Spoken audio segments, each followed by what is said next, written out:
Call to order the Water Commission meeting for Douglas County at 3:32. And with this, I would like to take roll call, please. Start with Harold. Smuthles, present. Don Langley, present. Jack Hilbert, present. Clark Hammelman, present. Sean Tonner, present. Tricia Bernhardt, present. Okay, and we do have staff with us, and we have two people online, and that would be Roger Hudson and Jim Maris are online. So, and I'm sure we'll have some other members show up here pretty quick, but I think we're good to go. I do want to just look at the agenda for a quick second before we move on to the approval of the minutes from the last meeting.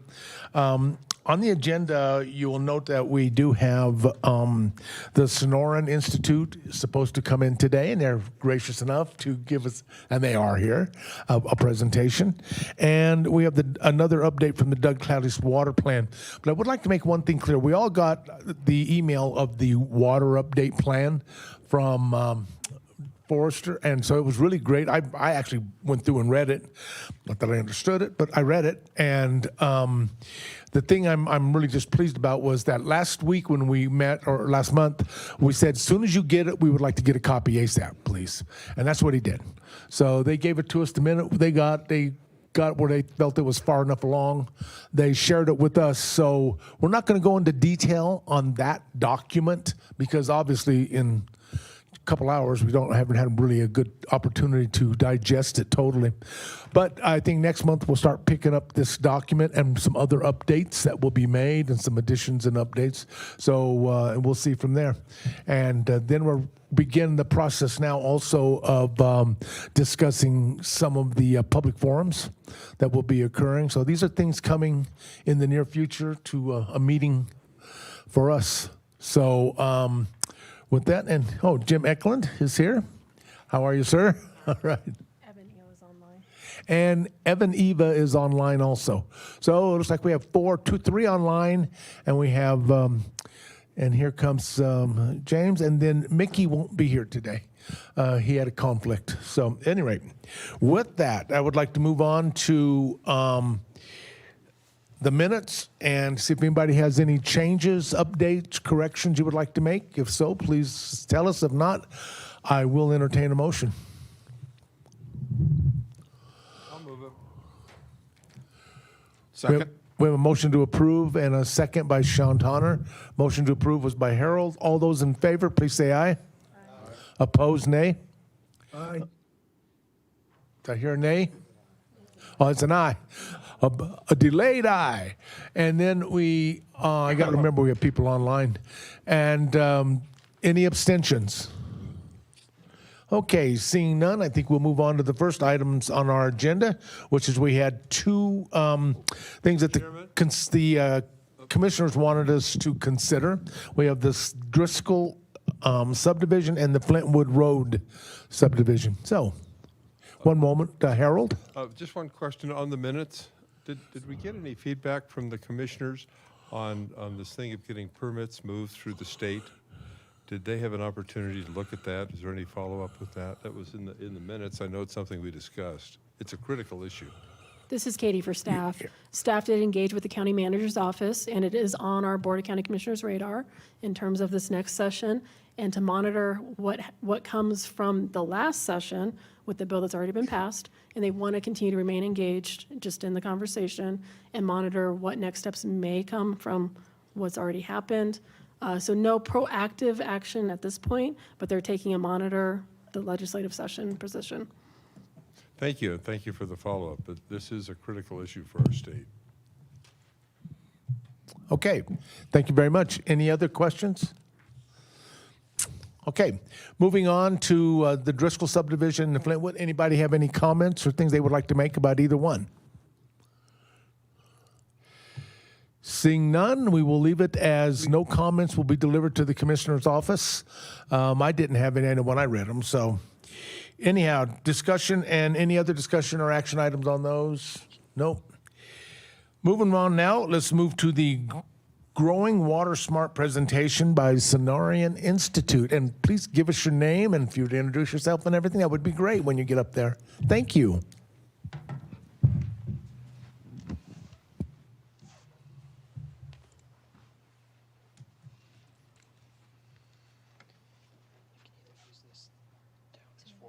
Okay. Okay, I'll probably just use the little guy here. All right, thank you. Lots of technology. Okay, good afternoon. My name is Meryl Corbin. I am the director of the Growing Water Smart program at the Sonoran Institute. Can you all hear me okay? Good? Okay. First, has anyone heard of Growing Water Smart? Just stay close, okay? Close? Okay. Growing Water Smart, anyone? Okay, great.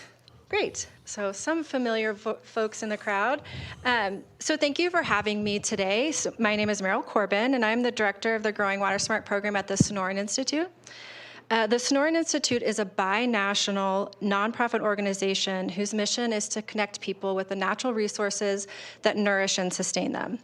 And one of the ways we do this is through our Growing Water Smart program.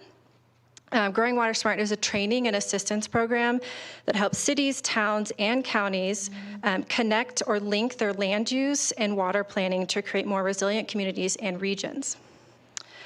So this was developed with the Babbitt Center for Land and Water Policy back in 2017, and we operate in Colorado, Arizona, Utah, California, and along the US-Mexico border.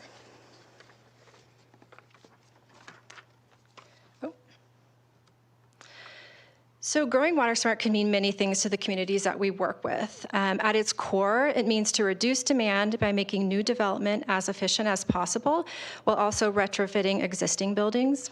Second, it means to diversify supply by maximizing conservation, reuse, recycling, and stormwater capture. Third is to help build resiliency by preparing for uncertainty, whether it's drought, wildfire, floods, or growth pressures. And fourth is to protect ecosystems by managing rivers, aquifers, in ways that deliver multiple benefits to both people and nature. So together, these principles are at the intersection of water and land use planning, guiding communities towards more resilient, sustainable, and secure futures.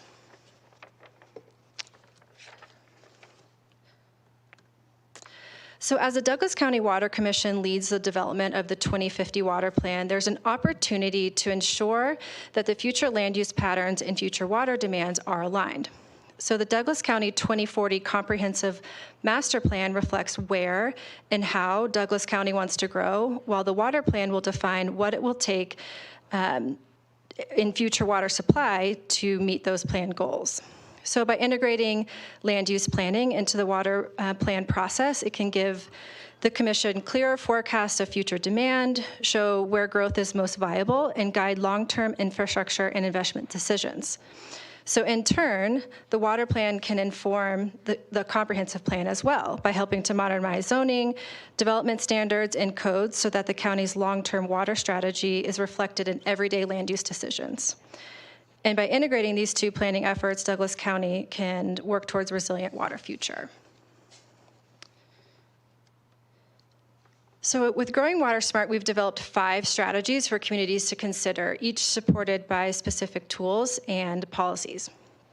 So these are the potential opportunities for the county to consider when it comes time to implement the findings from the water plan. So for the rest of my time, I'd like to do 3 things. So the first is to highlight some of the best practices for each of the strategies and share 1 or 2 options for implementation. And then also discuss the key findings from our recent Bridging the Gap report, which is designed to help communities achieve better outcomes for water supply projects.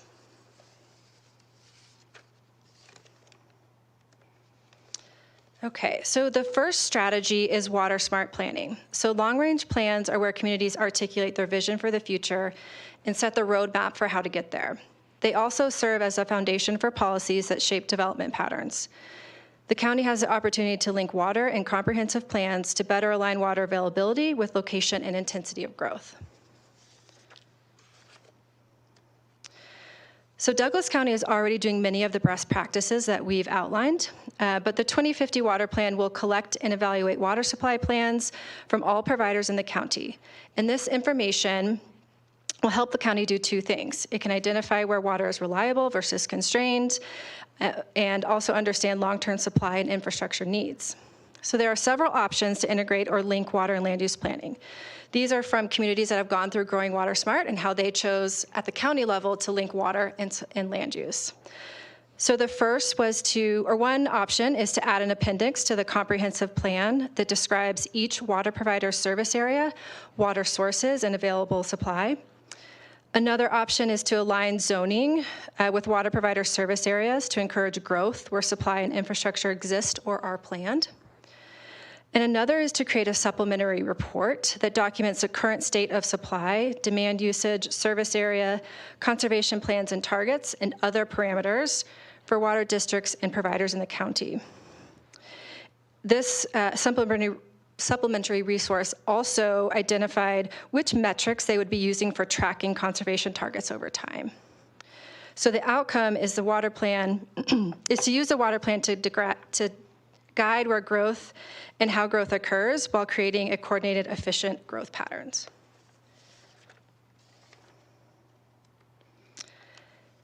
It's also an opportunity for the water plan to align with new state legislation, particularly HB 24-174, which strengthens water requirements in comprehensive plans. So Douglas County already has a water supply element in their comprehensive master plan, or in your comprehensive master plan, but this section will need to update to meet this new legislation. First, you must consult with water providers while creating the plan development. It must include conservation policies, which yours already has in Section 7. But you also must be able to estimate the range of water supplies and facilities needed to support the plan's land use goals. So it's important to include sort of both of these in the planning process. So understanding the future land use map can be an integral part of the water plan to ensure that over time you have adequate supplies and facilities to support the growth in your comprehensive plan.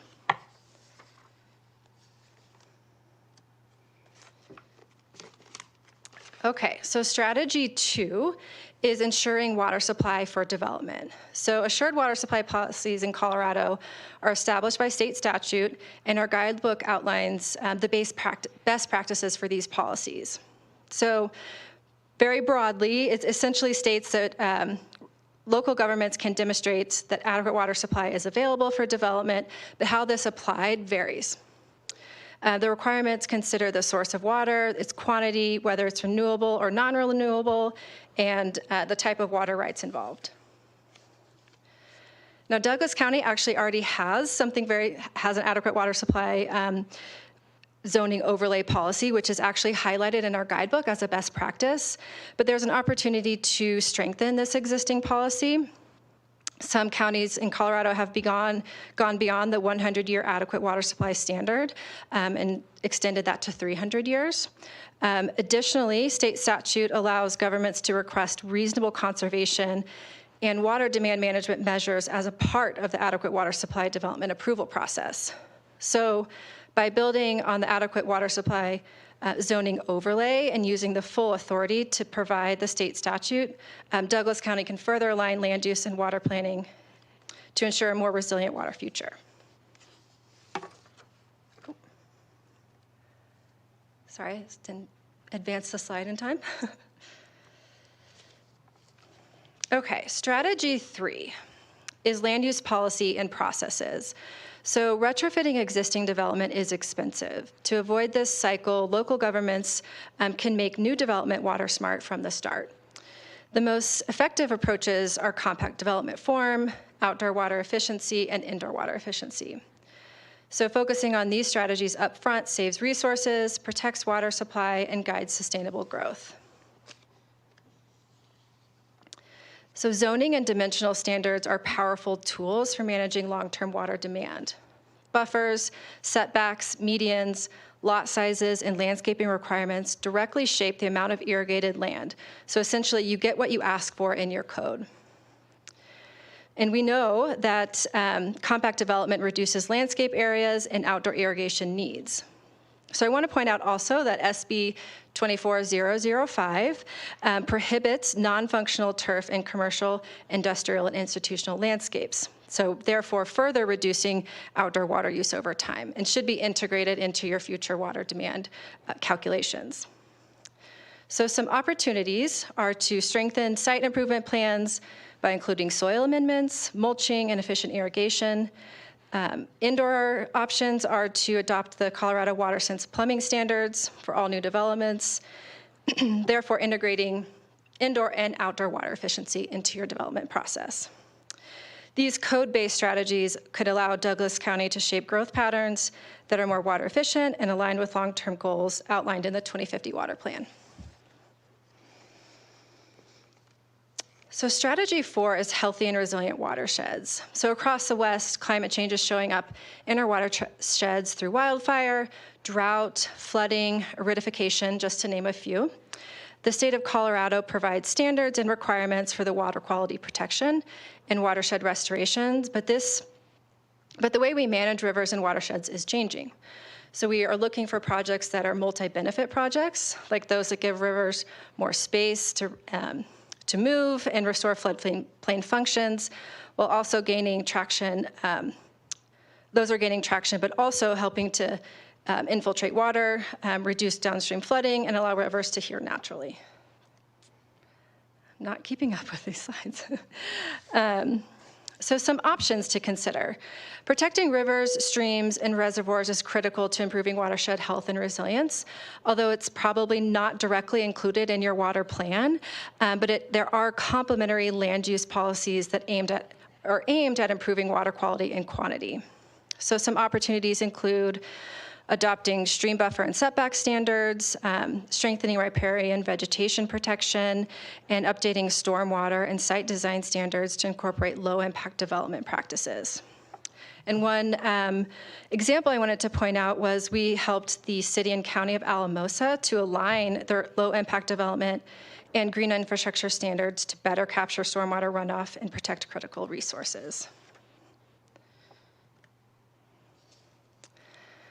Strategy 5 is efficient water demand programs. So growing Water Smart, we emphasize making new development water smart from the start. But at the same time, we recognize that efficient water demand programs are critical. So they help to retrofit existing development, encourage conservation, provide incentives through tools like conservation water rates. By combining smart development with ongoing efficiency programs, communities can protect water supplies while supporting growth. Now, counties typically do not set water rates or communicate directly with water customers, but you can still play a role in public education and outreach by helping residents understand who their water provider is and where their water comes from. Counties can inspire behavior changes. Some options to consider, counties can host educational workshops, use in-house experts or partner organizations. One example, a county after completing their master plan created an interactive map showing water provider service areas paired with water-saving tips like resources to the Native Grass Guide and other making conservation more accessible. And then additionally, counties can support partner incentive programs such as turf removal, direct install efficiency upgrades to help residents and businesses reduce water use over time. So I actually wanted to pause there before transitioning to bridging the gap. And I'm curious if there are any questions about some of the policies that I outlined for best practices.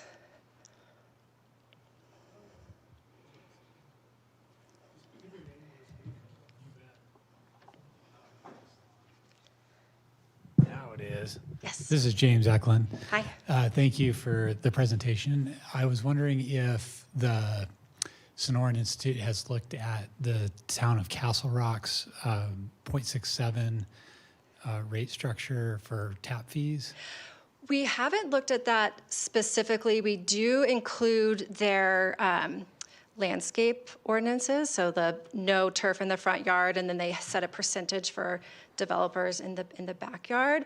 But we haven't integrated that into our guidebook yet, but it's certainly something that we're tracking.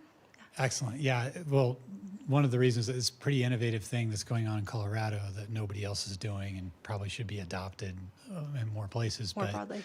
Are you seeing what innovation are you seeing in Arizona? Because I know the vice is tighter there than it is here. And Yeah. I would assume that the incentive to innovate is high. It is.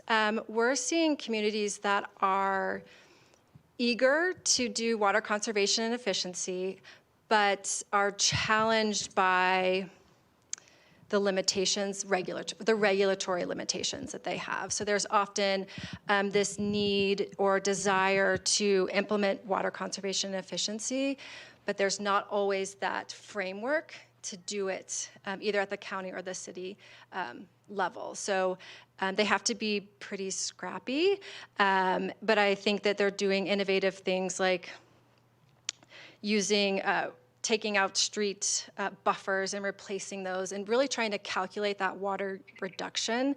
So not just saying, oh, we replaced 5 trees with 2 shrubs, but calculating the impact of that. And that's what we're seeing as like kind of encouraging other communities to do this beyond just desertscape, but having multi-benefit projects. So I would say that they are eager to do more, but sometimes can face those regulatory hurdles.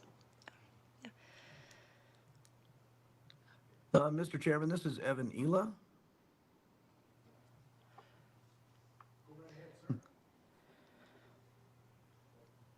Can you hear me, Chairman? Well, I think you might be able to hear me now. So, yeah, please go ahead. Oh, now I hear you, yes. We'll hear you. Yeah, I have a question for the presenter. I mean, can you tell us anywhere where the WaterSense plumbing guidelines have been codified in Colorado? Not off the top of my head. No, I don't have a list of communities that have codified that. I do know that it's a opportunity to integrate that into your code to be more water smart, but I don't have a list of those. I'm sorry. Has that been done in Arizona, to your knowledge? To my knowledge, no. Okay. Thank you. Anyone else? Harold?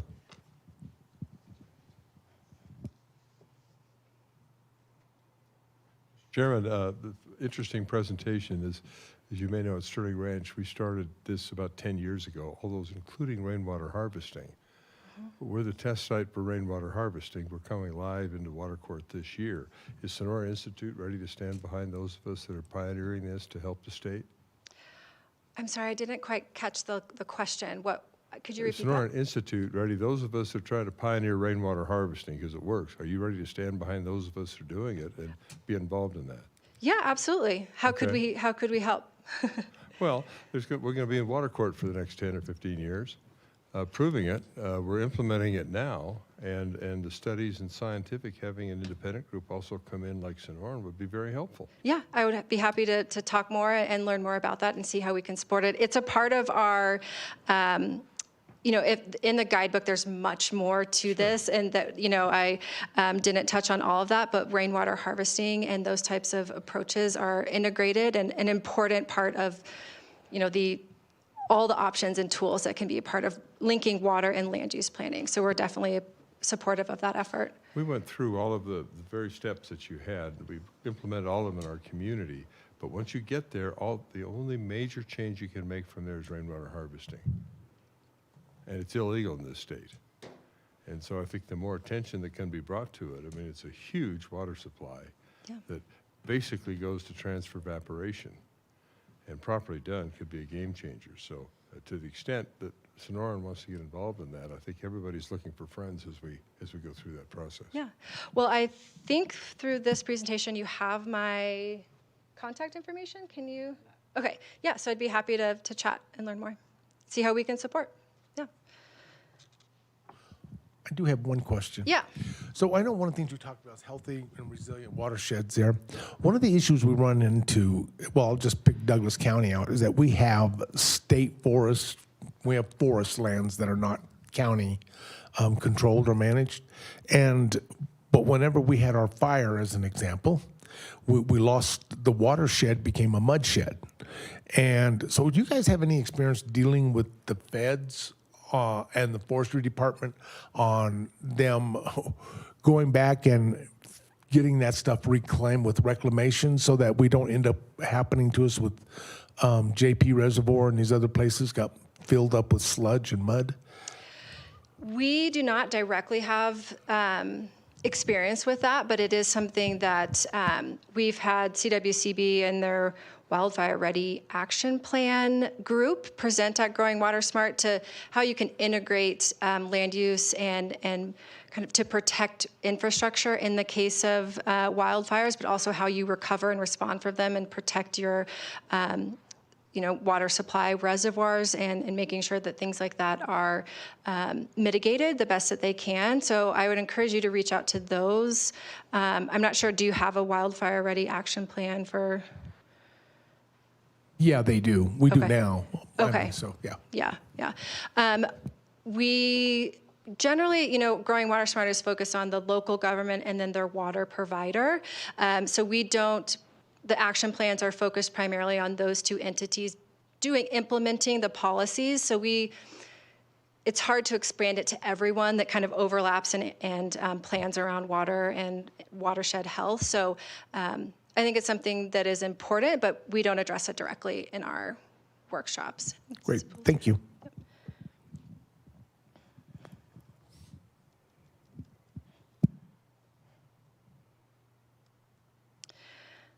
Okay, so last I wanted to talk a little bit about our Bridging the Gap project. So Growing Water Smart, like I said, has been in Colorado since 2017. We've held 12 workshops and worked with over 70 communities and water providers here in Colorado. And what we heard is that reducing water demand is central to Water Smart planning, but communities may need to consider new sources of water supplies. And so in response, we wanted to develop a report to learn from and analyze recent water supply projects. So we had many partners, Northwest Colorado Council of Governments, Colorado River District, Northern Water, Trout Unlimited, and CWCB to look at the impacts on both sending communities, which is where water is transferred from, and receiving communities, which is where it's delivered. And our goal was to provide a foundation for understanding the long-term impacts of water supply, these types of water projects, and to help communities become more sustainable and resilient as in the future. So this is probably familiar to most of you in the room, but in Colorado, we can't just use water whenever or wherever we want due to both geography and policy. Much of our rain and snow flows through rivers to support communities in other states, which is why we're party to several compacts or decrees, which specify how much water must reach downstream states. Additionally, water doesn't naturally fall where it's most needed.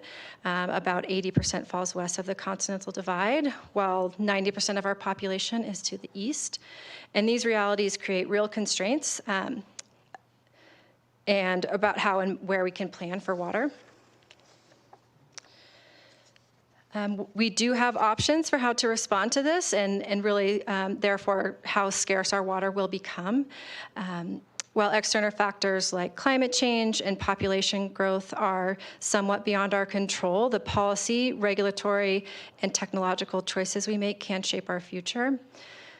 The Colorado Water Conservation Board developed 5 scenarios exploring potential approaches from taking no action to relying on technological solutions to implementing low water use and smart growth policies. But each scenario shows a different level of severity, and all indicate that Colorado municipalities could need between 230 and 740,000 acre-feet of additional water annually by 2050. So this underscores the importance of proactive planning and thoughtful decision-making today. So we wanted to create a resource for communities that are considering or starting water supply projects, and so we started by analyzing 5 recent water projects in Colorado.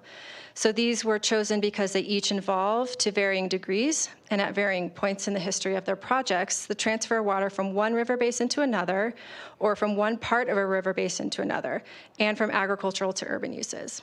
So there are 3 project types and 5 projects.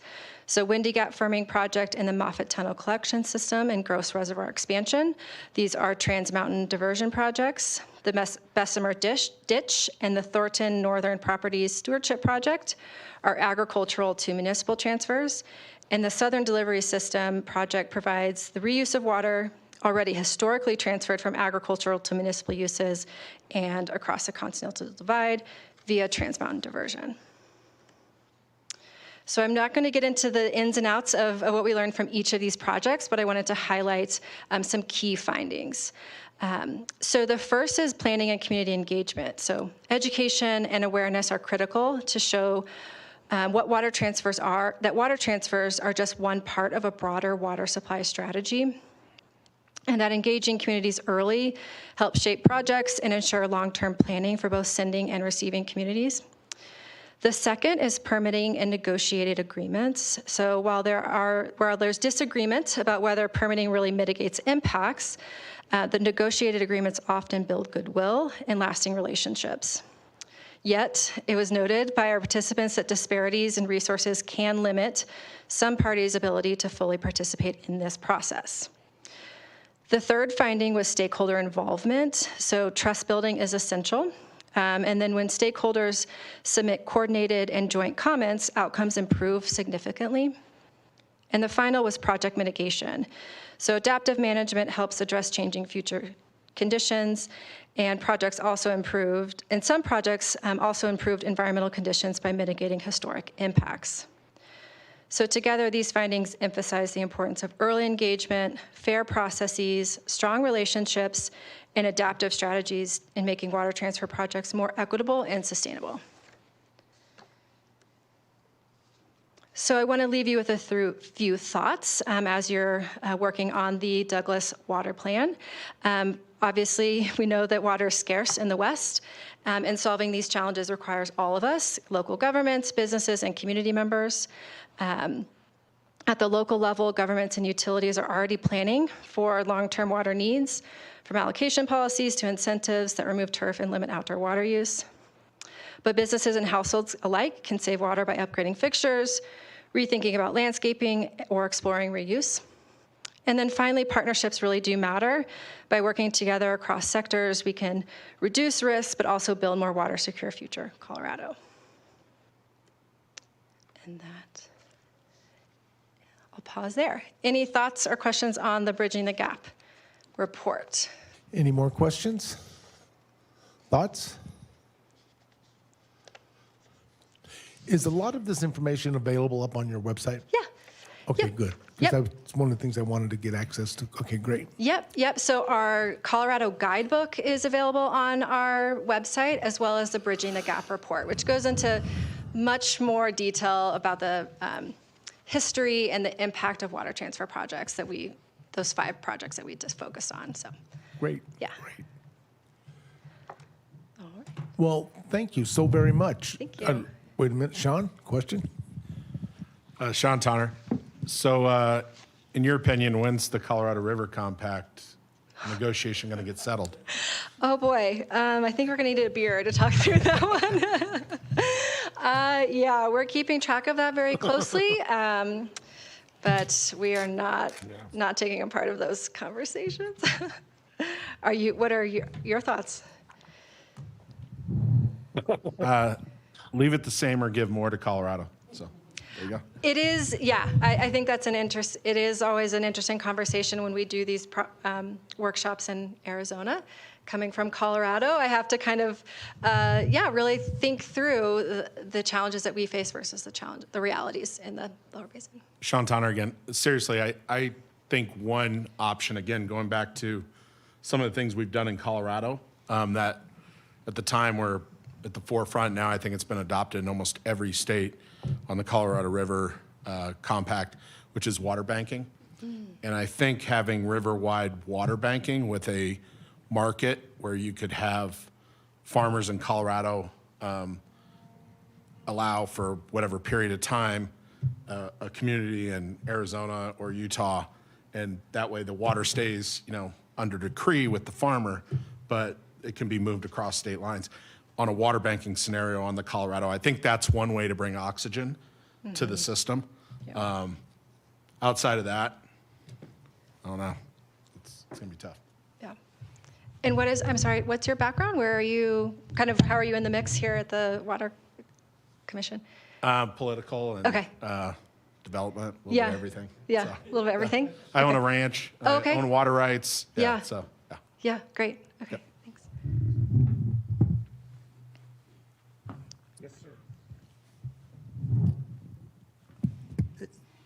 Clark Hamelman. I think, Douglas County is certainly not unique.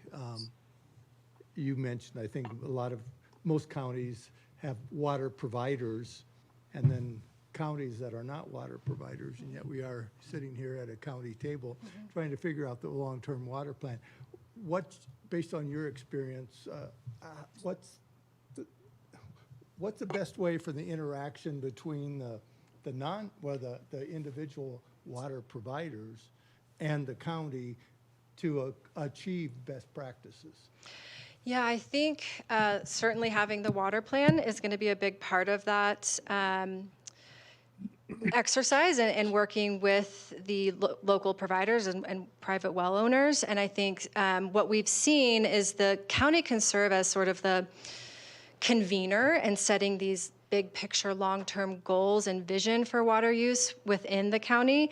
There is also, counties they set development standards and patterns, and they're able to impact water use, even though they're not a water provider. We've seen counties serve as sort of that clearinghouse of information and standards, and while not being the one that implements a water budget or efficiency rates or tiers or those types of things, they can be the one to sort of be the point person for the water providers within their communities. Yeah. But it is challenging because you're not a water provider. I was just, curious. I think in one of your slides, you had made the point that you saw the county as providing some kind of a clearinghouse so people could find out who their water provider is. Yeah. Is that a reality, a need that's a reality? So that it is an example of a community or a county after they went through their water plan effort and they were engaging with community members. That was one of the resulting requests, was to be more transparent and open about all of the water providers and their service area. And so community members understood more concretely, and it was an interactive map that they could click on and say, this is where my water provider, and they did the extra step of also providing where their water comes from. So that water provider said that this is sort of my portfolio of water, and to inform community members about where the source of their water is. That was driven by community outreach and engagement. So it's not required, but it was a tool. I just find that kind of hard to believe. All I got to do is look and see who sends me the bill each month, and I know who my water provider is. But That I guess doesn't- if you want yeah. to drill down to, well, where does that come from? How does it interact with others? I was just surprised by your comment earlier. Yeah, yeah. Sean Tonner, I would say Douglas County is a bit of a hybrid in that the county has sent significant dollars down to the providers for infrastructure and for other projects, as well as helping backstop. I know Commissioner Hilbert, when you were on the commission, making WISE happen, had the county not stepped in. Same with Roxborough negotiations with Aurora. So I think Douglas County, more than just giving ideas of how to save water, I think they do get proactive, hence kind of why we exist. So. One last comment. So what would be helpful for us from the Sonoran Institute Yeah. would be to be able to access a clearinghouse of best practices. Who's doing it well? Who's doing? I mean, everything you showed Yeah. us is great. Yeah. And that's awesome. But like Westminster did a code audit based on the GWS guidebook that you just showed us. Yeah. Castle Rock's referenced in there, as you Yep. said. Denver is contemplating some code changes, Right. and your footprint being here and in Arizona, Yeah. like, I would like to know, here are the communities, here Scottsdale is Yep. doing this. Yeah. Tucson is doing this. Sure. Like, these are all great, but I got to tell you, like, our water plan's more comprehensive than this on Right, the right. topics that you covered here. Right, right. It's not your fault. Right. But the Sonoran Institute would deliver something that we could actually use on this commission if you rounded up the things that Sure. worked and where it didn't work, And where it too. didn't work, yeah. Like, So we are working on a story map that has all of the Growing Water Smart communities that have implemented a Growing Water Smart policy. So one of the strategies or policies that we've outlined in our guidebook, and then also the impact. We've been doing this for almost 10 years, so we've got some data on what that return on that investment and like how much are they saving. So we're working on that because we realize a static guidebook doesn't get you there, but really being able to see a map, zoom into Arizona, look at Tucson Water or Scottsdale and even Clarkdale that are developing some policies that are to consider for as you're doing this type of work. We're working on it, but I will say the guidebook is probably the first start, but as you mentioned, not a comprehensive review. Yeah, and Sean Tanner, I'd piggyback. I mean, what Harold and Dominion and Sterling Ranch, like on rainwater harvesting as an example, I mean, would be cool to share with everybody else, that this is going on. So, Harold, your phone may ring a little bit. Yeah. Anybody else? Okay, not seeing anything. Thank you so very much. Thank you. That really was informative. Thank you. Good, thank you. Yeah. And now we move on to the next item on our agenda, which would be the water plan update. As you know, we're trying to get an update every month here. So I think we have some additional information.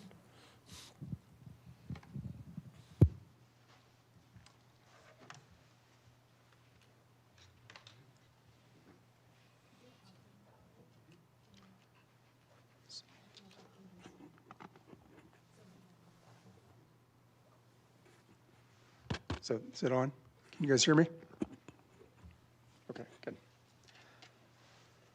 Okay, good afternoon. I'm Will Koger with Forsgren Associates. Good to see everybody. We have some information for you that this afternoon will summarize the results of the water provider survey that we had sent out. And then Bill Franzak will go through the GIS mapping tools with you. The GIS is pretty well developed, and so it's a good demonstration of those maps. I would just follow up on the earlier comments from Chairman Hilbert regarding the study that you received this morning, the portion of that.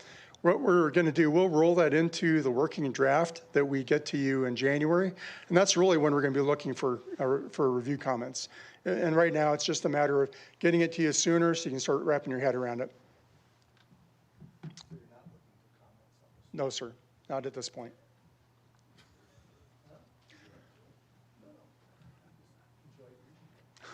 But one comment we did get, though, from Chairman Hilbert is we could use a list of acronyms and glossary items in there, too. So that's a good comment. We'll do that. Okay, let's look at the water provider survey results then.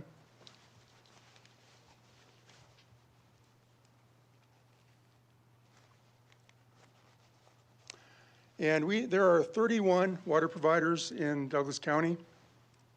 We received 24 responses, and those were for all the major water providers were included in that number 24. There were 5 for which we received no response. Those were really very small water providers, and another provider that's based outside of Douglas County that serves a very small part of Douglas County. And so we really had a very good response to the survey. There were 2 for which the survey is not applicable.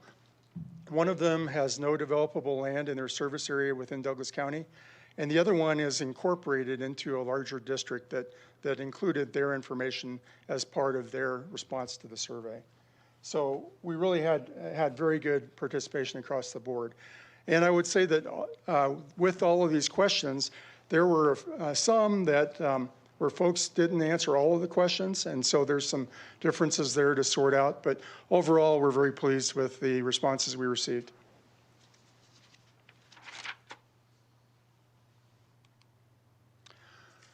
So let's talk about the demands that are shown here for the water providers. And with this, what we did is in the table that's on the right side, we have the top 10 water providers, and then the other 14 are all grouped together in the smaller providers combined row.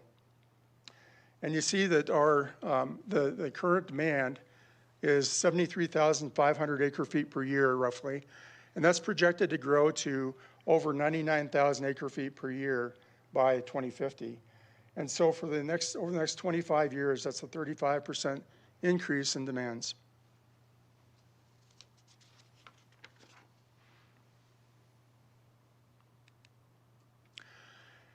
And this shows the demands with respect to the burgundy lines are potable water demands, and then the gold and black lines are non-potable demands. The gold is that portion of non-potable demand met by reuse, and the black is that portion of the non-potable demand met by raw water. So you can see there are some smatterings of reuse for raw water needs there and reuse. So.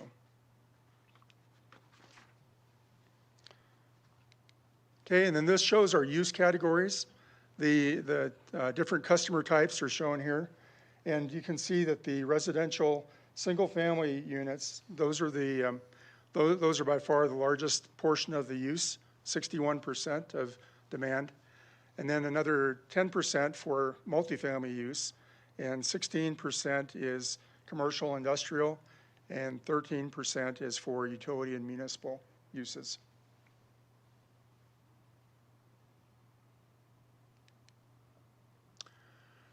And then that's with respect to the demands. Now let's take a look at the supplies. This shows the supplies of the responding water providers, and in the table, you don't have to drill down all the details here, but just to know that this is showing the reusable supplies, the portion that's excluded from reusable, and what their total supplies are. And so the bar chart on the left shows that the green portion is that portion that excludes reuse, and then the reusable supplies are the crosshatch portion. And you can see that it goes from 145,000 roughly to up over 160,000 by 2050.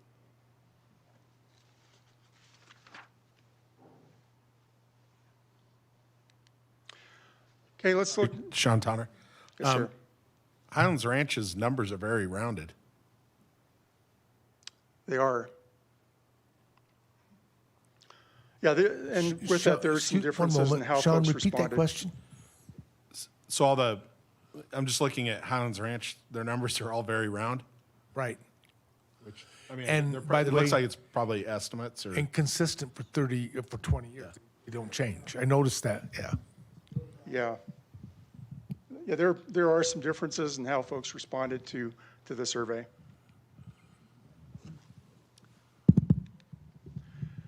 So looking at the different types of supply, you see that largely the Denver Basin groundwater is the biggest share of this. Half of the water supplies are Denver Basin groundwater. There's 30% that's surface water, and only 5% is alluvial water. And then 15% is wholesale water. So that might be from a connector like Denver Water, for example. Whoops. I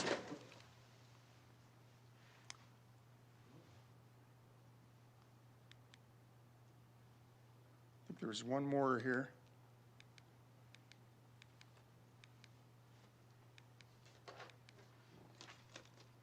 Thank you. So the big issue is how much of a gap is there? Is there enough supply to meet demand long term? Okay.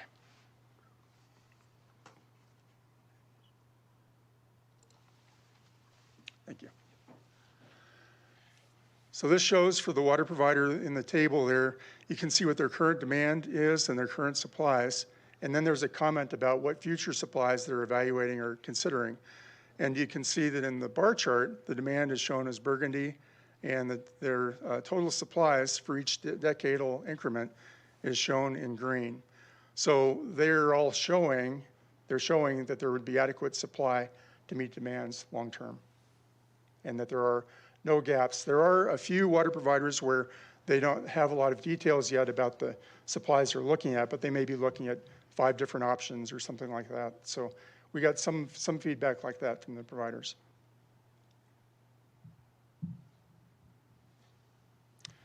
Okay, any comments or questions about the survey results?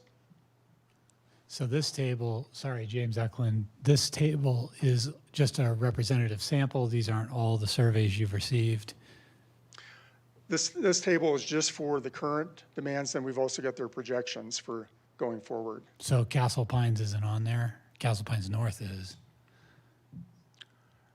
Right, there's some that Did they not responded. respond? What's that? Did Castle Pines not respond? They responded to most of it. I'd have to check and maybe see. not this one. This Okay. particular one.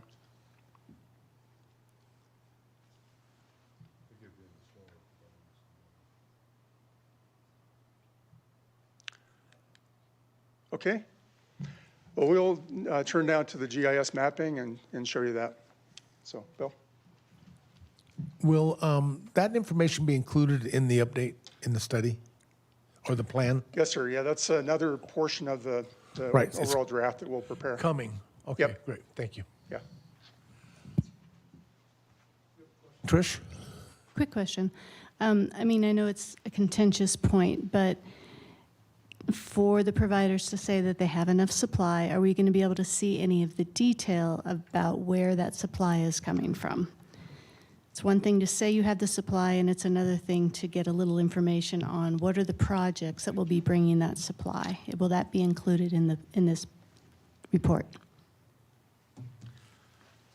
Well, they've, yeah, well, you have their information from their responses to the survey, and I suppose we could do a deeper dive on that, but I think let's put all that information together and summarize it, and then see where we go from there. But you make a good point. Okay.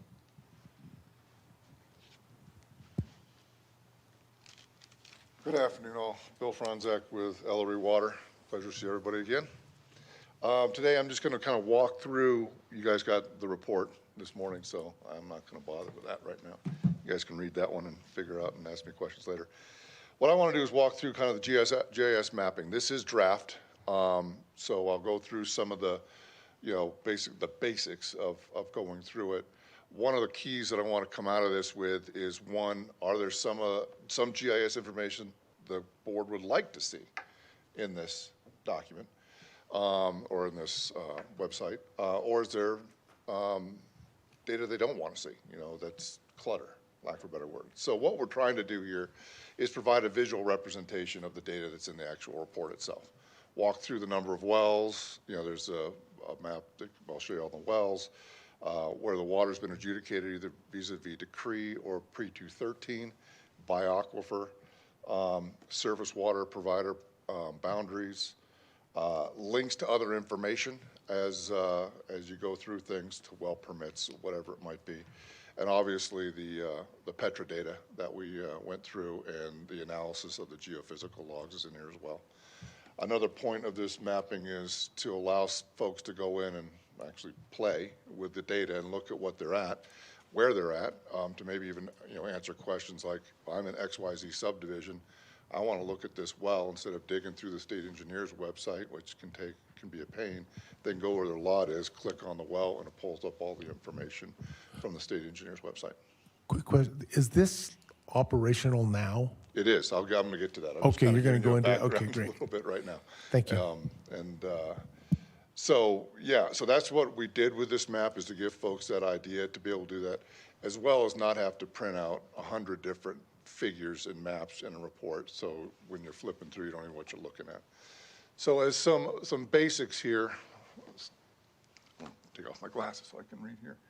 What we have is like our first layer, and how you work on this is obviously you click on the menu to the left, and then you actually have to highlight the box itself. That's going to pull up. This is just an example. These are the groundwater wells that we reviewed for water level trends across the county.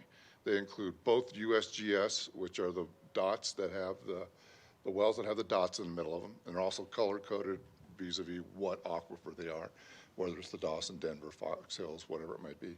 The other ones are DWR wells that are monitored. Typically, those are the municipal wells for water levels. So we have that type of data.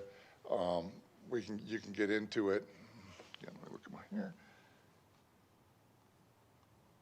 And just should be able to, you'll be able to pull it up like this is, this is the well where the data came from, and there's just various information that you can go in through there and see where, pull up information associated with that water level of that well that's out there. I'm going to shut that off, and I'm going to go to specific groundwater data. This is pretty straightforward. Like non-tributary groundwater basins, again, have to go down here. I'm just going to do the Upper Dawson, for example. That's your non-trib area in the Upper Dawson, which is pretty much all non-trib, or not non-trib, excuse me. And if you click on it, the red means it's not non-trib actual, which we all knows that when you try to get a well permit, you better have an AUG plan, because you're not going to get a well permit out there unless you meet the 602 exemptions. There is very interesting 2 areas within the county in the Upper Dawson that are non-tributary, just based upon the mapping, how it sits between the different alluvial, so what the state gives. So this is all state data. So again, more information for folks to take a look at. If they're up near Parker, are there going to be water available? There may be water that shows that they're allocatable. I can go out and find it, but am I actually going to be able to withdraw it without a big, hullabaloo being an AUG plan? 2 years in water court trying to figure out offset your depletions to the various wells. So that's what we've looked at as well, is because there's a lot of information out there from USGS and that quantify the aquifers, seeing what water might be allocatable, but is it really usable? If you have to go through an AUG plan for the Dawson, it can be pretty difficult. So that's one example. Obviously, we'll go down and look at a different aquifer. Here's the Upper Arapahoe, or I should say not the Upper Arapahoe, the Arapahoe. You can see there's a ton of non-tributary water. That's the green. And then as you get out into the margins of the county, which we would expect, you're going to get into the not non-trib 4%, not non-trib actual. And that's exactly what we would expect, because as you start to outcrop and get closer to the surface. But there is a ton of water, and I shouldn't say a ton of water, ton of non-tributary area here. So deep. I mean, it's one of the deeper aquifers out there, and therefore it makes it challenging from an economic perspective for various folks to access if they're individual and not well. But again, it gives you this idea of what's out there by aquifer. All right, let's go down to another one. Again, I'm just trying to give you the highlights, and you can obviously play with some of this as you go through there. This is some information we got from Douglas County, which is very good information that we had. One of the ones that I like a lot is zoning. Unfortunately, with this one, you have to zoom in to get it. But it actually walks through a lot of the zone from the incorporated areas to the development areas, rural residential to the ag. So again, gives you an idea, and you can overlay the layers on top of each other, do the different opacity, whatever you want to do, to kind of really give you that information where you're at in the county. I'll close out of that one. And go to constructed wells. Oops, I hit the wrong button. I hate when I do that. My apologies.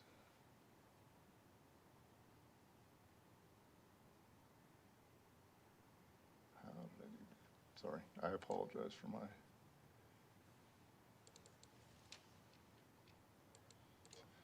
There we go. So, not to zoom out. It's actually responding pretty good. Here's all the wells. It's another thing we wanted to show in the county is, all the wells that are out there.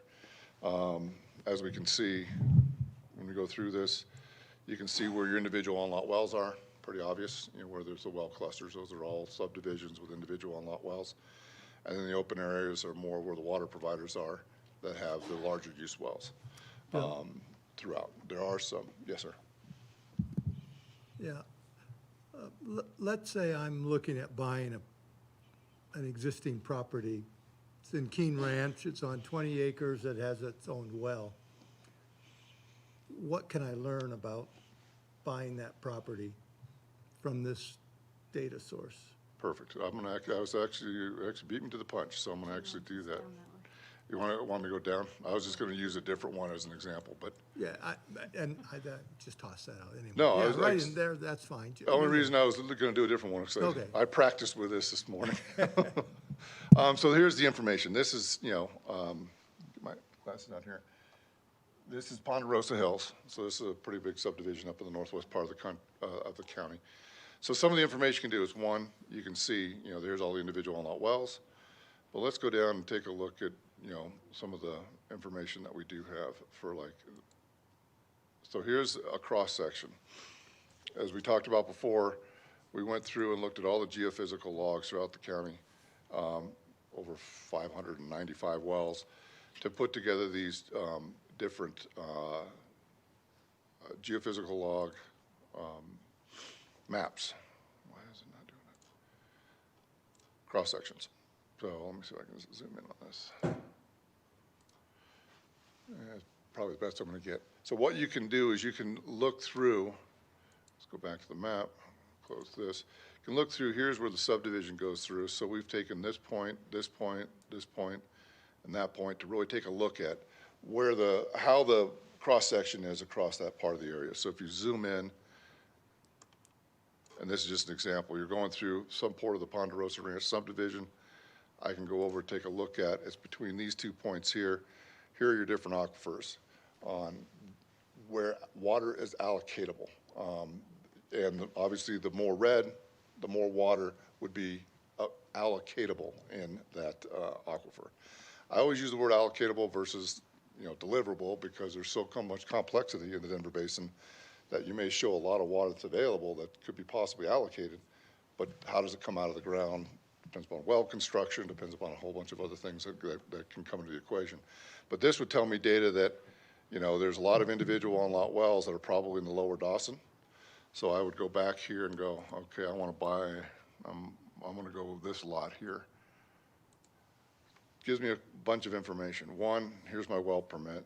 Two, I'll go out to the state engineer's website, and I'll take a look at the image documents. And this is just straight from the site, the website. And then I'm going to look at, okay, the original file. I want to know, how was that well constructed? Was it constructed properly in the lower Dawson? Do I have a well that was illegally constructed? Was it constructed to the base? Whatever the information might be. So this is a well, you go to the well permit. And so this is what someone can do besides, it's right there visually, instead of having to go to the state engineer's website, type in Ponderosa Hills, hopefully you get that comes up as a subdivision, and figure out where your property is. But you go to this, and you'll say, okay, let's see, I can know how much water I can draw. It's supposed to be coming out of the lower Dawson, as we see right here. Get my glasses off. The depth should be near 415 feet to 580 feet is where the screen should be. So that's going to be the aquifer itself. And then you can go into look at the well construction log. And how was the well constructed? Okay, well, they bottomed out at 475. So the permit said, go all the way down to 560. It starts at 415 and goes down to 560. Well, the well driller stopped at 475. So they left 100 feet of saturated thickness below the well. Well, that'd be a big piece of information if I was buying that property going, well, I have a well that I may have to re-drill in the future as a result of, there is water level declines, we know that. They only accessed a certain portion of that aquifer. I got another 100 feet of saturated thickness that I can get to. That's going to cost me some money. That's going to go into my calculus on whether I want to buy a piece of property with a well on it. So there's a lot of information you can pull from there. as you look through it. Let me go through one other thing that we've done with Petra, and it's by aquifer. I'm going to stay with the Upper Dawson, but this is the net pay maps. So this is going to give you some information as well, and I apologize for it's kind of the color's taken over a little bit. It's one thing I've noticed I want to work on. If there's greens, and how I can get the wells to look at it. But purple to red, purple being good, that means there's good water available for allocation. Red, there's very little water available for allocation, which is what we would expect in the Upper Dawson. Along the fringes, you got very little water. But as you get down into some of the deeper parts and the more of the centralized portion of the Upper Dawson, it looks like there is, pretty good water for allocation. And again, we can take a look at the cross section. Why did that do that? I can't click on these things. I'm not good enough. There we go. Quick question. Yeah. How did you choose those cross sections? The transects, are kind of variable. It depends upon where the wells are that we have geophysical logs on and the quality of the geophysical logs. We looked at 565 to 590 wells to really take a look at how those logs come through. Those logs are complicated based upon the different logging companies that do it, what resistance they use and how to calibrate all that down. So we took the best ones based upon all that and strung it across. I can get a better explanation for it from our geophysicist, to be honest, because that's a little probably above my pay grade, as they say. But here's an example of this with the heat map. Let me turn that off. You can see I went across the F to F prime, and it just gives you a good idea. This gives you visually that there might be some water there. Let me confirm that. So I look at it.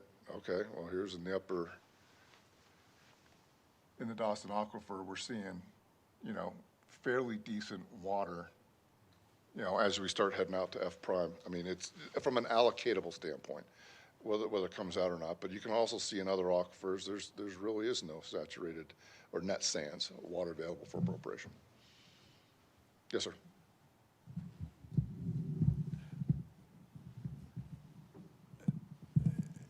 Harold Smethels, a question. When you say allocatable, means there's water available there. It has nothing to do with the recoverable percentage or the dynamics of the sands in terms of getting water out. It just means that there's water in the area. There is that's dynamic. available under the law. Yeah, there's two things. One, it's available, that's under the law, that's SB 5. That's your net sands. But we further refine that as a result of the geophysical logs and the ohm meter about where we see the most productive sands would be in there. But you're right, it is we feel is allocatable versus what comes out of the ground because of well construction standards of how people pump the wells, what wells might be around there. It's extremely complex, as we can imagine. That's why we looked at what those water levels were for trends to see how much water would come out. But we've seen it in Highlands Ranch. I mean, there's water. We can go and look at it. It looks like there's water available, in the Arapahoe and the Denver.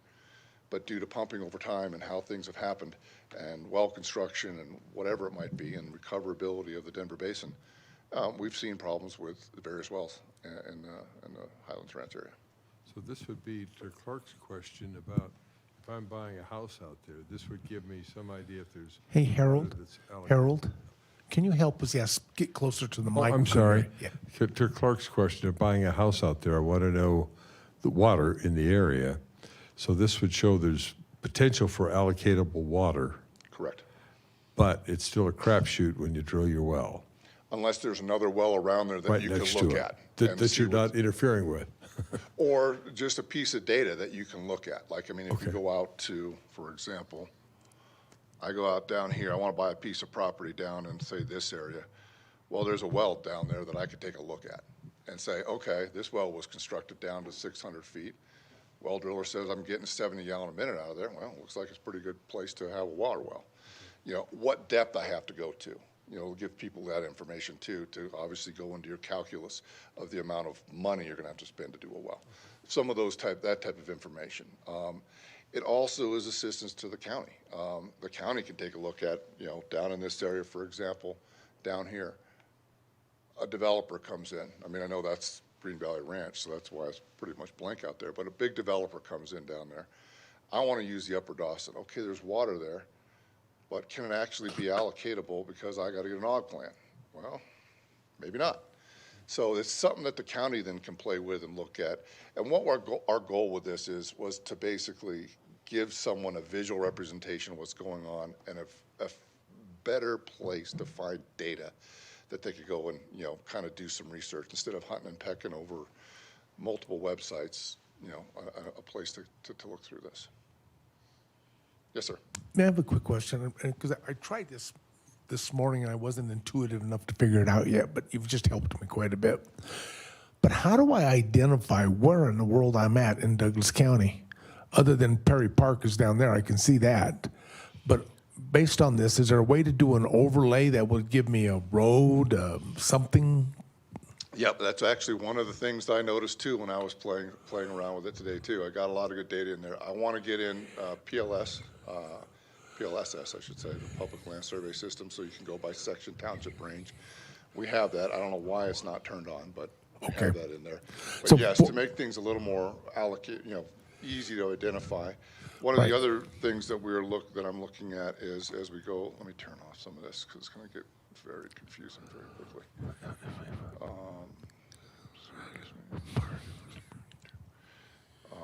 One other thing that we're looking at is when we go to land use and we have zoning, and we zoom in,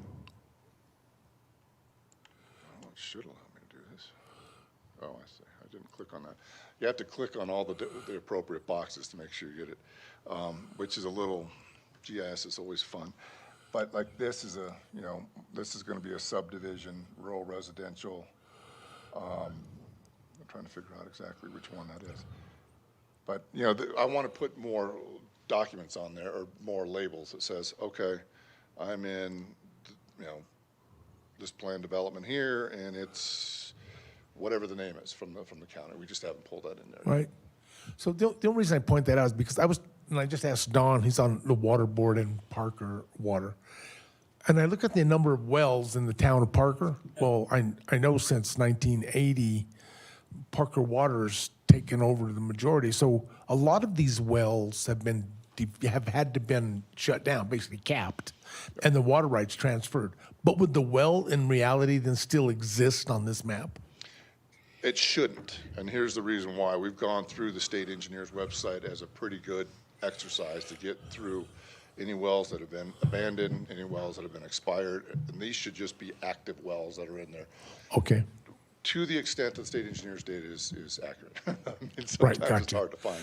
We also used SB5 to really work at the tops and bottoms of various aquifers too, because if you get into the state engineer's website, you'll click on your well and it'll say, oh, all available aquifers. Well, what does that mean? I'm 400 feet. Well, that should be the lower Dawson. This will help you further ascertain where you're at instead of just looking at your well permit and saying, Fully get it. When all else fails, blame the government. No, just kidding. it's just, these wells have been around forever. We Yeah, have wells out gotcha. there pre-73 that they just didn't have the information that the state now requires, so. Okay, I think it's definitely going to take just a little bit of playing with it. And there's Absolutely. probably, I hate to tell you this, but at some point, there's going to have to be a guide. Oh, yes. Because yes, when that our was- residents want to get access to this, whether it's a video guide, an instructional, whatever it is, somebody's going to have to do that. Because I know I spent some time on it and I got nowhere fast. Yep. So, absolutely. okay. That is Thank you. absolutely right. We are going to be putting that in, Yeah, and that's what Clark? we've done before. Yeah, Bill,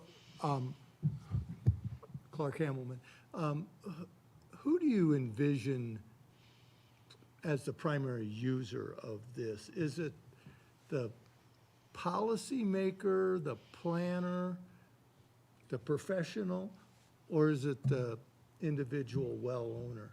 I would say all the above. When we've rolled this out to Arapahoe County before and Adams County, it's been, a lot of folks that use it are the individual property owner. I hate to say it, but the internet lawyer and engineer that go out there and say, oh, I know everything about water. Well, let's look at exactly what's going on. I mean, it seems to me that, I mean, the individual property owner wants simple answer to the question, how, am I gonna have water under, I mean, is my pump gonna keep working for the next 50 years? Yep. And is this gonna answer that question for me? That's going to give, it's going to give you some information, but is it going to Yeah, I tell mean, you it's not exactly gonna give how you a much? yes or no answer, but it's gonna give you some, hopefully it'll give them some information. Correct. I mean, hopefully it'll give some information to say, you know, where's my pump set? Is it set in the in the artesian versus the actual aquifer itself? Was I able to, is my current well drilled to the base of the aquifer? That'll give, well, I mean, obviously I've been around this business a while, but it'll give me some information on, hey, you know, Yeah, like is that that well one, going to be reliable in the next one 10 years? example you had, there was still 100 feet left on the. Correct. On the permit anyway. At least that homeowner would know, well, you know, I've got another 100 feet that I could drill down. It's gonna cost me some money, but at least There's some I don't have to drill 1,000, or I don't have to go back for a new permit to go down 500 feet. Correct. Yeah, okay. Yeah, so they'll give them other information, like if I'm in the Pike Rampart, I know I'm in fractured granite. And then I can look to see if it looks like there's water down 50 more feet. Correct. It gives you also some other ideas of who are my neighbors, you know? Is it Parker Water and Sand that's draining my aquifer? Well, not really, because I'm here up in the Upper Dawson. I go look at Parker Water and Sand. They're in the Denver and the Arapahoe. So, because like I said, when we've gone across the state, we've seen a lot of property owners saying, well, just because development A over here came in, they drained my well. Well, let's look at the data. Your well is here, it's in the Upper Dawson. This well is here in the development, it's down in the Arapahoe. They don't connect. So this development is not draining yours specifically, but maybe it is. Maybe there is a development that has a Upper Dawson well that's right next to you that's pumping really up. It gives folks that information besides guessing, instead of just saying, hey, right across the street is a big development, they gotta be draining my aquifer. Not necessarily, until we look into the data. Harold, Chairman once Hilbert, again, I this want to is follow Evan up on Ela. Clark. Could you go back to that overlay where you showed where the most water was, unallocated water, that type of thing? Yeah, yes. I'm just trying to figure how I might use it if I were looking at. I think what you were indicating is you wanted to, give me 1 second. I know where I'm at.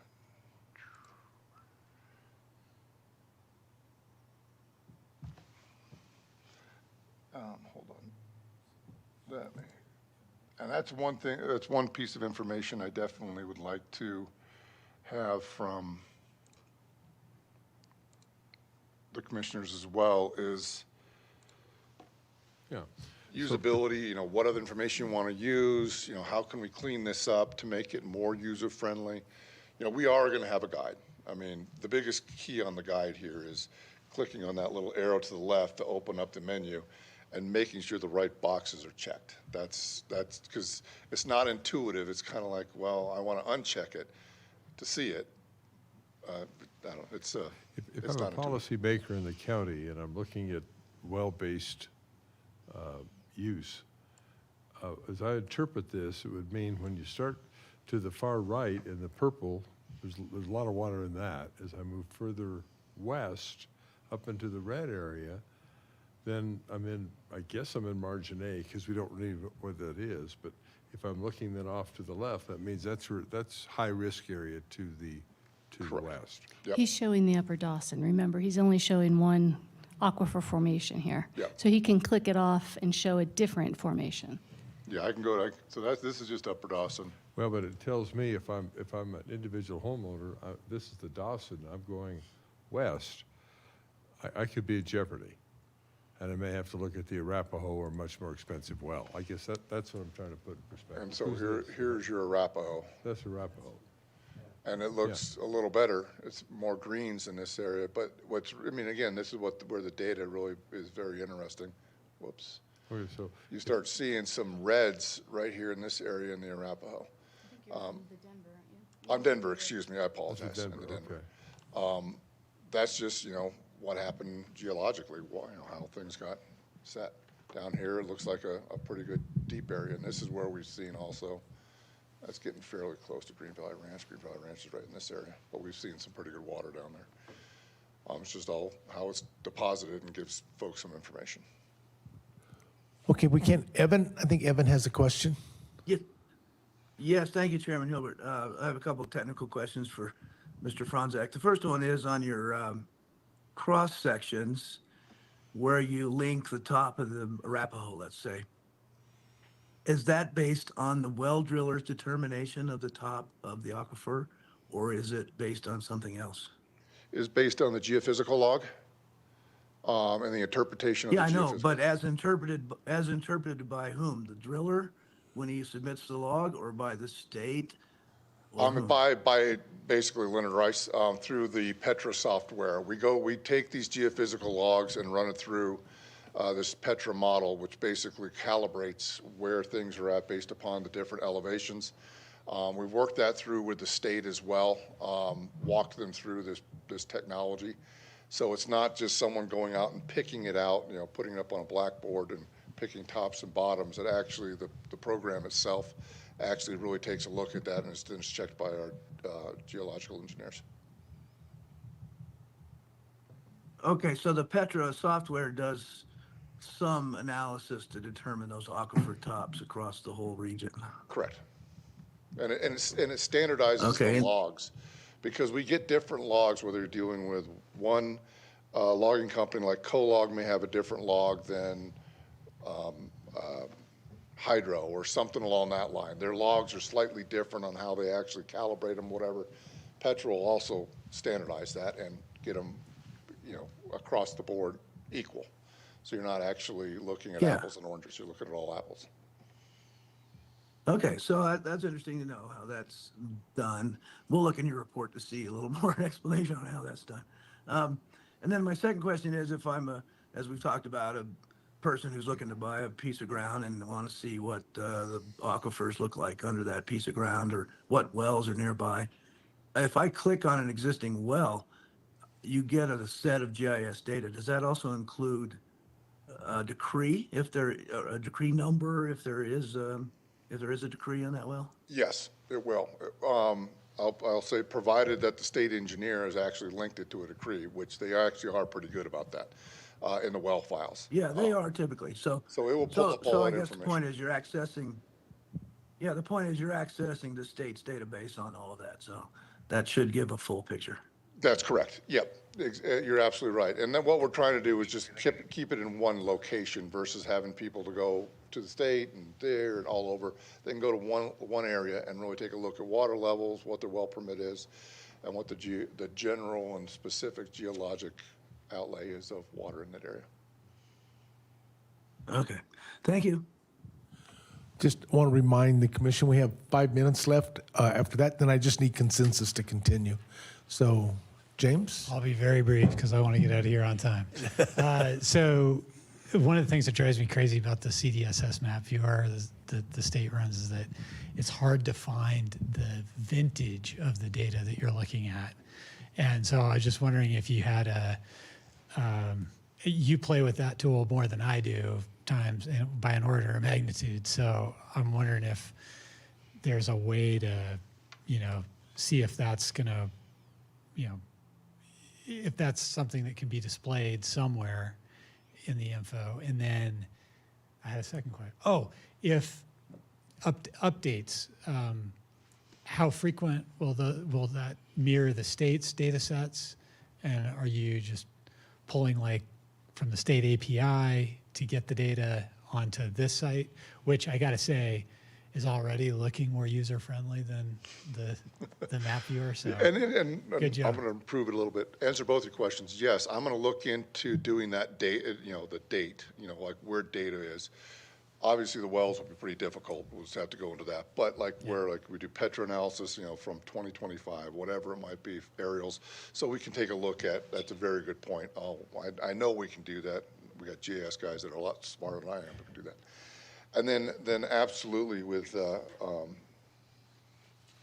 with, remind me of the second question. Updating it? Updating, Yeah, oh, yeah. I'm sorry, yeah. No, you're good. I was thinking going, why would I have missed that? Updating, we did it like, so for Arapahoe and Adams County, typically the county data doesn't need to be updated that much, some of that GIS data, and obviously your streams and rivers and all that never needs to be updated. From the state engineer's website, typically we look at, it just depends on the activity. Adams County, I believe we're doing monthly because they do have quite a bit of activity in Division 1. With new decrees or whatever it might be. But it's monthly or quarterly, we would update it. And it's really a fairly simple process. It's something that either we can do for the county, or actually Arapahoe County is actually doing it themselves. We just said, here's what you do, is you go out and type it in, and it just automatically populates. Thank you. Okay. How are we doing on time, sir? 5 minutes. You're What am done? I watching? You know, I had a builder do that to me one time. He says, how much longer to finish this room? And he started picking his tools up and says, hell, I'm done. So I said, well, never mind. Let me rephrase the question. So, okay. Any other questions? Well, I guess at our next board meeting, we'll really dig into the written report. Say that again. I'm sorry. At our next commission meeting, we'll dig into the written report and really dig down into this. Yeah, That's so true. going forward, we'll be meeting with staff to set up then the agenda going forward, which is going to include several different items, and please fill in for me where I miss it, Katie. But it's going to be that as well as some other things. So this is Katie for staff. The next Water Commission meeting is really going to be a time for Forrest Grin to walk through the entire plan for the water plan, what we expect to see in the initial draft, which will be provided to the commission in January. Right now, we'd like to propose a 2-hour meeting in January to start to workshop the plan. So reading all the content that you are receiving up to this point, coming to that meeting to really start workshopping the plan, talk about comments, talk about questions. So December, basic overview to start forming some thoughts, questions. January, a workshop for 2 hours. Yes, Trish? Quick member question. Several of us have terms that are complete at the end of December. Do we have any updates on continuing our? This is Katie for staff. The bylaws, the procedures for the commission do indicate that you continue to sit. Even if you haven't been renewed, technically, you can continue to sit. Staff from county manager's office should be reaching out to people who have terms coming up to see if they want to renew. The board will reappoint you. If the board doesn't take that action, you can continue to sit. Thank you. Great questions. Any other questions? Great job. It's really cool. It's a neat, this is going to be interesting. I will Yeah, tell you that. It's we can really- always improve. That's what I want to do, is improve the Beautiful. usability of it. All righty. Thank you, and thank all of you for coming, and I appreciate it very much. And please be safe going home. We're getting darker quicker now, so there we go.